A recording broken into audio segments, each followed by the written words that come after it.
বন্ধুরা, আপনারা সবাই জানেন কুত্তার কখনো সোজা হয় না। আমরা আজকে সেটা প্রমাণ পাই। পুলিশের এই যে ইউনিফর্ম পরিবর্তন হওয়ার পরেও তাদের আচরণের কোনো পরিবর্তন ঘটে নাই।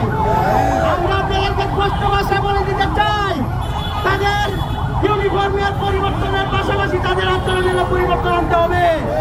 প্রত্যেকটা পুলিশ সদস্যের পিছনে তাদের ট্রেনিং বাবদ যে পরিমাণ জনগণের ট্যাক্সের যে টাকা খরচ হয় সেটা পাই পাই করে হিসাব দিতে হবে। আপনারা জানেন আজকে আমরা এখানে দাঁড়িয়েছি কিন্তু পেলাই মাদ্রাসা যে শিক্ষকরা আছে তাদের অধিকার আদায়ের জন্য।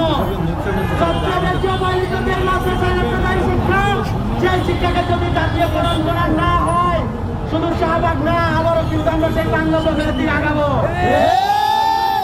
বলে দিতে চাই, এই ইবতেদায়ী শিক্ষাকে জাতীয়করণ করতে হবে এবং যদি ইবতেদায়ী শিক্ষাকে জাতীয়করণ করা না হয়, আবার আপনাদের সেই পুলিশের সাথে আমাদের সেই পুরনো পাঙ্গা কিন্তু আমরা নিব। স্পষ্ট ভাষায় আমরা বলে দিলাম। এখন সংহতি বক্তব্য রাখবেন ঢাকা বিশ্ববিদ্যালয়ের শিক্ষার্থী সর্দার নাবিল মাহমুদ সুর।